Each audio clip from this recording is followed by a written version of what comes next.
आज हम बात करते हैं करघा किस प्रकार से कार्य करता है, करघे के ऊपर ताने का मार्ग कैसे होता है, क्या होता है, करघे की प्राथमिक और द्वितीय क्रियाएं कौन कौन सी होती हैं और किस प्रकार से वो क्रियाएं कार्य करती हैं। इस चित्र में देखिए, इस चित्र को समझेंगे आज हम अच्छी तरह से, क्योंकि यह एक महत्वपूर्ण प्रश्न बनता है जो first year, second year, third year तीनों साल में ही प्राय आता है। अब देखो इस चित्र में देखिए, वार्प बीम, बिल्कुल बाईं तरफ जो बीम लगी हुई है उसको हम वार्प बीम कहते हैं। ये वार्प बीम क्या होती है, वार्प बीम के बारे में आप जान चुके हो जब हमने करघे के मुख्य भागों का चित्र सहित वर्णन किया था कि वार्प बीम क्या होती है। वार्प बीम वो बीम होती है जिसके ऊपर ताने के धागे आपस में एक दूसरे के समानांतर होते हैं और लिपटे हुए होते हैं। अब कितने धागे इसके ऊपर लिपटे होंगे, उन धागों की लंबाई क्या होगी, ये इस बात पे निर्भर करेगी कि हमको करघे के ऊपर वस्त्र की लंबाई कितनी रखनी है या कितना लंबा हमको वस्त्र का निर्माण करना है। और ये ताने के धागे आपस में एक दूसरे के समानांतर लपेटे जाते हैं। अब इस चित्र में देखिए, एक वार्प बीम के ऊपर बैक रेस्ट, एक गाइड रोलर लगा हुआ होता है जो चिकना स्टेनलेस स्टील का होता है, और इस रोलर के ऊपर से ताने के धागों को निकाल कर लीज रॉड, देखिए आप चित्र में आपको दिखाई देगी, लीज रॉड द्वारा विभाजित करते हुए इन ताने के धागों को आगे की तरफ ले जाते हैं। अब आगे की बात बाद में हम करेंगे, पहले बैक रेस्ट जो है इसका कार्य क्या होता है इसे समझते हैं। लीज रॉड्स का कार्य क्या होता है इसे समझते हैं।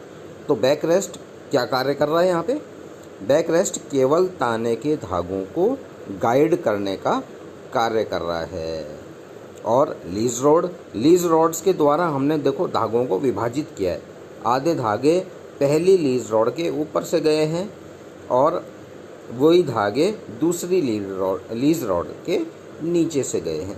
ऐसे ही आधे धागे पहली लीज रॉड के नीचे से गए हैं और दूसरी लीज रॉड के ऊपर से गए हैं। दिख रहा है, देखिए आप अच्छी तरह, लीज रॉड्स के द्वारा इन धागों को विभाजित किया गया है। क्यों विभाजित किया है, ताकि ये ताने के धागे आपस में उलझे नहीं, क्योंकि ये ताने के धागे बहुत नज़दीक होते हैं, बहुत पास होते हैं, और ये अगर हमको वस्त्र बहुत ज़्यादा सघन बनाना होता है, भारी बनाना होता है, तो ये धागे और ज़्यादा अधिक पास होते हैं। तो ऐसे में इन धागों की आपस में उलझने की संभावना अत्यधिक होती है। तो इन ताने के धागों को आपस में उलझने से बचाने के लिए क्या कर रहे हैं, हम इन धागों को लीज रॉड्स के द्वारा विभाजित कर रहे हैं। ठीक है, अब देखिए ये धागे, अब इस चित्र में क्या है, क्या दर्शा रहे हैं, इस चित्र में हम ये दर्शा रहे हैं कि ताने के धागों को हम किस प्रकार से हथकरघे के ऊपर लगाएंगे और वस्त्र का निर्माण करेंगे।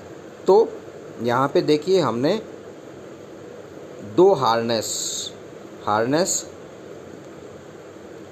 दिख रही है, ये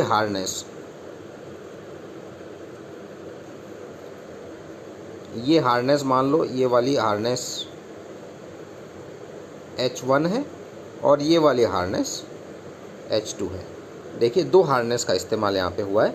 तो आधे ताने के धागों को हार्नेस H1 में से निकालेंगे और आधे ताने के धागों को दूसरी जो हार्नेस H2 है इस हार्नेस में से हम निकालेंगे। कहाँ से निकालेंगे, हार्नेस के अंदर बारीक बारीक पतले पतले तार लगे हुए होते हैं और इन तारों के हर एक तार के मध्य में एक छिद्र होता है, दिख रहा है आपको? हर एक तार के मध्य में एक छिद्र होता है। इस छिद्र को हील्ड आई कहा जाता है और ये जो तार होते हैं वो हील्ड कहलाते हैं। तो आधे ताने के धागे, वार्प बीम से निकले हुए आधे ताने के धागों को H1 हार्नेस में से निकाला गया है और आधे ताने के धागों को H2 हार्नेस में से निकाला गया है। अब कौन से धागे भाई? धागे कौन से? ताने के जितने भी सम संख्या वाले धागे हैं, मान लो दूसरे नंबर का धागा, वार्प बीम से जो धागे निकल रहे हैं ना, दूसरे नंबर का धागा, चौथे नंबर का धागा, छठे नंबर का धागा, जितने भी सम संख्या वाले धागे हैं उनको हमने H1 हार्नेस में से निकाला है। और जितने भी विषम संख्या वाले धागे हैं, पहला, तीसरा, पाँचवा, सातवां, नवां, 11वां, ये वाले धागे सारे हमने H2 हार्नेस में से निकाले हैं। ठीक है। अब इन धागों को, सारे ताने के धागों को एक रीड लगी होती है हार्नेस के पास में। देखिए आप इस चित्र में दिख रही है यहाँ पे रीड, ये हमने लिखा है यहाँ पे रीड। इस रीड में ये एक कंघा जैसा बना हुआ होता है जिसमें लोहे के तार लगे होते हैं बारीक बारीक पास पास, और ये संपूर्ण चौड़ाई, करघे की संपूर्ण चौड़ाई में लगा होता है। और इन धागों के मध्य से ताने के धागों को एक निश्चित क्रम में निकाला जाता है और उसके बाद में इन ताने के धागों को फ्रंट रेस्ट, यहाँ देखिए फ्रंट रेस्ट लिखा हुआ है, फ्रंट रेस्ट बैक रेस्ट की जैसे ही कार्य कर रहा है, केवल धागों को गाइड करने का काम कर रहा है। ठीक है। तो ये गाइड किसको करेगा? जब वस्त्र का निर्माण हो जाएगा इस करघे के ऊपर, तो उसको गाइड करेगा और फिर इसके ऊपर से होते हुए इन धागों को कहाँ बांध दिया जाता है? इस जगह पर क्लॉथ बीम पर बांध दिया जाता है। ठीक है। ये ताने के धागों को इस प्रकार से हम पहले करघे के ऊपर लगाते हैं। बात समझ में आ रही है कि किस प्रकार से ताने के धागों का मार्ग होता है। वार्प बीम से ताने के धागे निकले, बैक रेस्ट पे से होते हुए लीज रॉड के द्वारा विभाजित किए गए, फिर सम और विषम संख्या के आधार पे 2 हार्नेस में से उनको गुजारा गया, निकाला गया।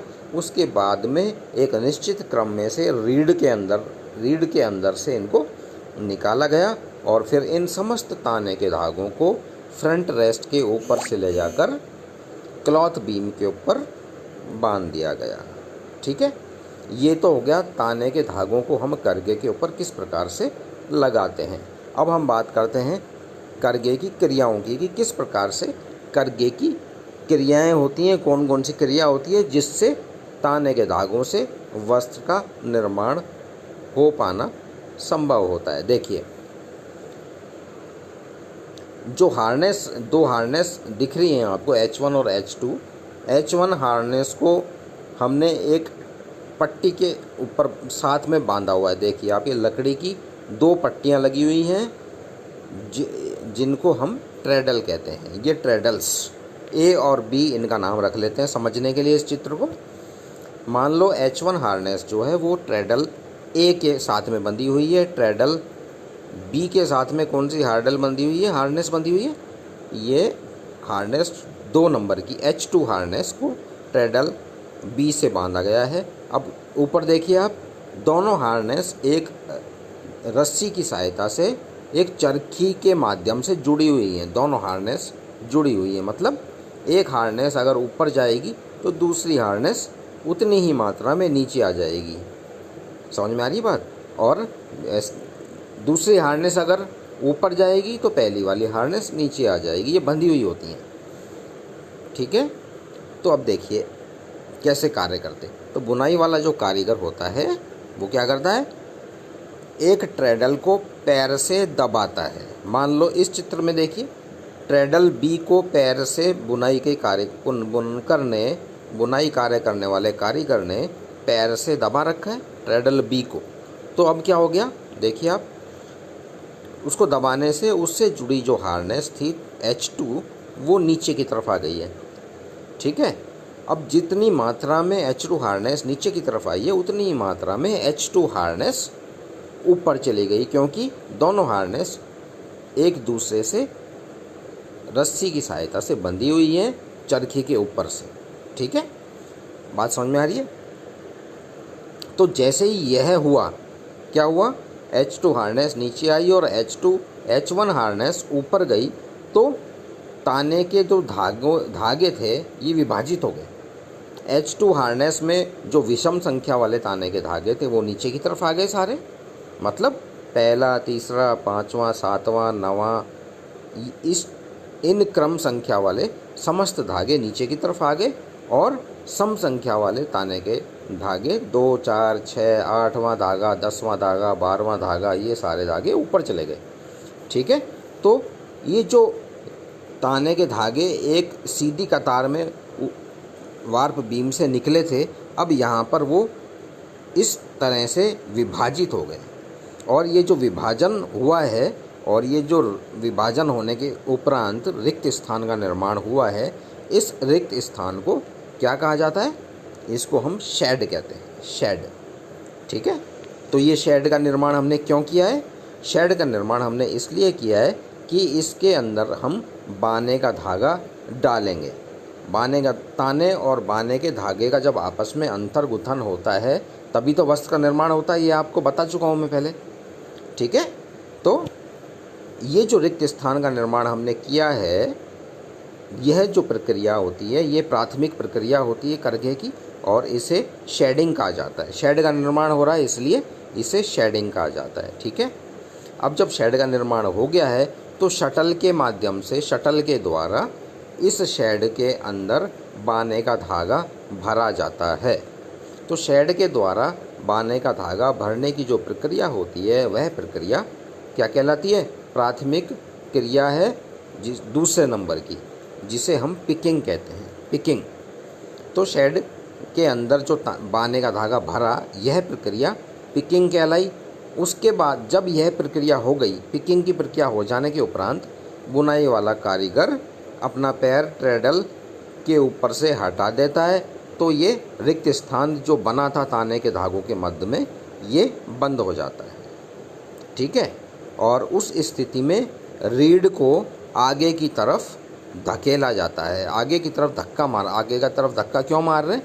ताकि शटल ने जो बाने का धागा भरा था वो धागा खिसक जाए, खिसक के वो एक बिंदु के ऊपर आ जाता है और उस बिंदु से वस्त्र का निर्माण होना प्रारंभ होता है।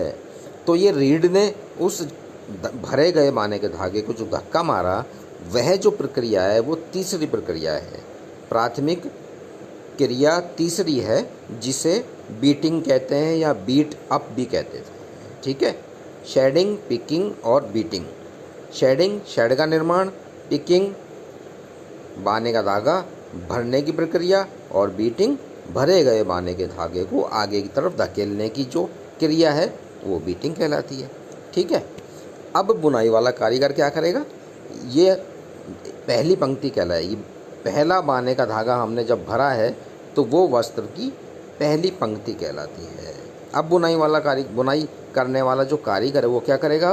अब वो दूसरे वाले ट्रेडल को पैर से नीचे की तरफ दबाएगा। उससे क्या होगा?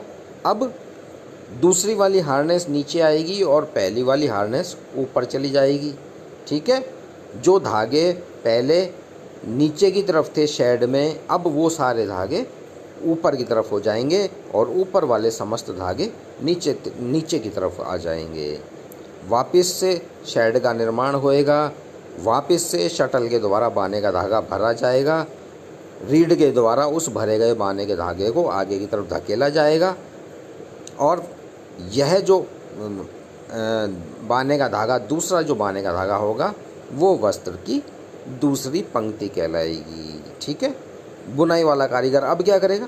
फिर से यही प्रक्रियाएं बार बार दोहराता जाएगा, वस्त्र का निर्माण होता जाएगा और इस बुने गए वस्त्र को धीरे धीरे कारीगर क्या करेगा?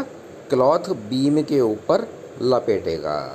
बात समझ में आ रही है? क्लॉथ बीम के ऊपर लपेटेगा। क्या लपेट रहा है? वो जो अब जो लिपट रहा है वो वस्त्र का जो निर्माण हो रहा है वो वस्त्र धीरे धीरे क्लॉथ बीम पर लपेटा जाएगा।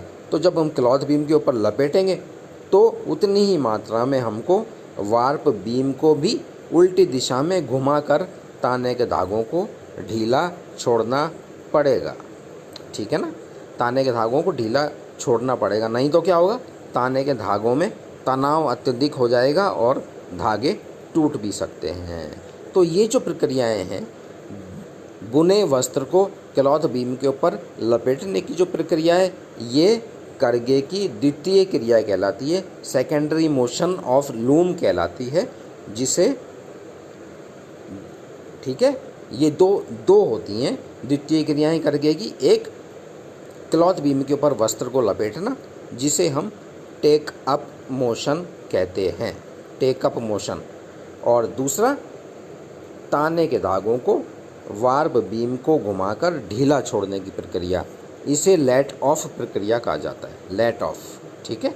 तो कुल मिला के करगे की दो महत्वपूर्ण क्रियाएं हैं, प्राथमिक क्रिया और द्वितीय क्रिया। प्राथमिक क्रिया में क्या हो रहा है? शेडिंग, पिकिंग और बीटिंग। ठीक है? वस्त्र का निर्माण हो जाएगा।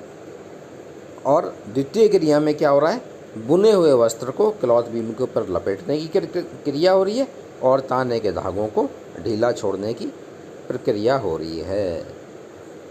समझ में आई बात कि किस प्रकार से हथकरघे के ऊपर ताने के धागों का मार्ग होता है और किस प्रकार से प्राथमिक और द्वितीय क्रियाओं के द्वारा वस्त्र का निर्माण किया जाता है। ठीक है? ओके।